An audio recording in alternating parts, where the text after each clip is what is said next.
would really love to write a great long saga about how life could have been in the lost land of what's now called Doggerland, which is the land that used to join the United Kingdom to Europe before the sea levels rose and it just sank beneath the waves. And it was last visible round about 10,000 years ago, and it was reputedly a rich and fertile land full of seabirds and fish and game and what have you, and it would have been a wonderful place to live, although various things did happen to make it not quite so idyllic as the climate changed. A lot of people are fascinated by it, and nobody has yet succeeded in writing, as far as I know, a story of this kind. But I'm finding it quite hard to get into. So what I want to do is to read to you what I have so far. This is my opening paragraphs, which I've rewritten once already, but probably will rewrite again. So, this is the story of a little girl called Raindrop in Doggerland. Waking early, Raindrop lay quietly in the darkness for a while, watching the faint light that was visible through the smoke hole. She couldn't make any noise until Matty and Dadu woke up, because they would be angry to be disturbed. Little sister's limp, warm body signalled that she was also sound asleep. She could hear Dadu breathing heavily. A blackbird began to sing. She heard its melodious call, followed by a fainter response from somewhere off in the trees. Various smaller birds were twittering in the background, and a crow cawed. There was also something else.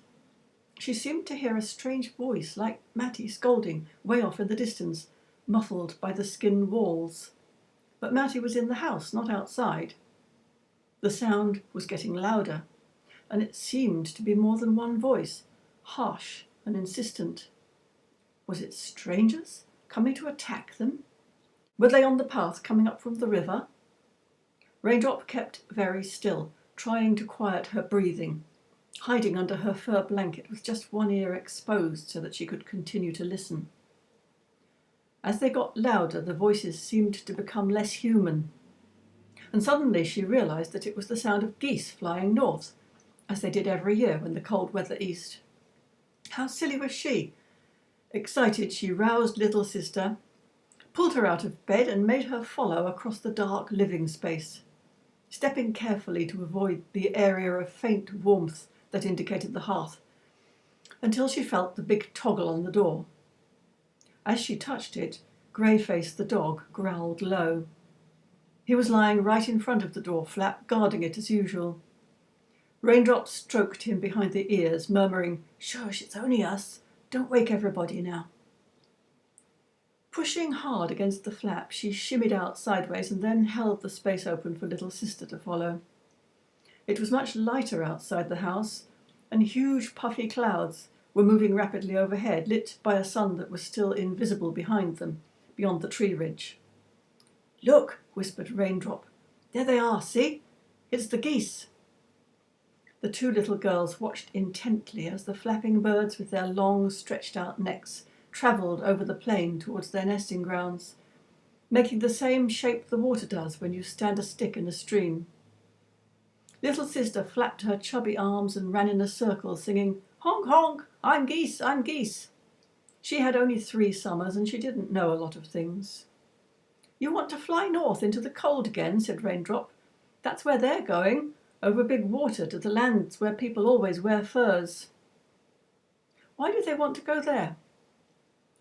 "Maybe it's safer for their babies." That's what Matty had said when Raindrop had asked her the same question. Raindrop felt like a responsible older sister, passing on the wisdom of her own 6 summers. "Look, little sister, see how shining water catches the sun down there. It's going to be warm today." The girls were wearing nothing but the buckskin shifts they had been sleeping in. Their skinny arms and legs caught the wind, their bare feet chilled. The ground was no longer frosty, but still cold underfoot, and the air was decidedly fresh. "I'm not warm," said little sister, hugging herself. "Can we go back indoors?" "I need a pee first," said Raindrop, heading between the skin and pole houses and along the dirt track towards the peeing place. Little sister trotted after her. The peeing place was a smaller space in the trees, like the one where the houses were. You could just squat at the edge and water the grass, but if you needed to poop, you had to bring a digging stick and make a hole to bury it in. The place stank anyway. Little sister looked around nervously. "What if a wolf came?" she said. "If it did, you know what we'd do?" Little sister looked at her with big, round eyes and shook her head. "We'd just run back to our house." Saying it gave Raindrop a sudden thrill of terror. What if there really was a wolf? Could they get back in time to avoid being caught and eaten? She made a sudden dash, while little sister followed on her short legs, calling, "Wait for me!" Already at the doorway, Raindrop turned and looked back to see little sister on the ground in the middle of the communal yard, picking herself up, covered in dirt and on the edge of tears. Behind her was a dark shape moving stealthily. Raindrop screamed. Within moments, adults were emerging from their houses, some of them grasping sticks or spears. Dadu grabbed Raindrop roughly from behind and said, "What's the matter?" "There's a wolf catching little sister," she shrieked, pointing. Mattie was already there, scooping little sister into her arms, and the others were moving towards the edges of the village, searching. After a short time, it was established that no wolf was in evidence, and everybody went back to their own homes.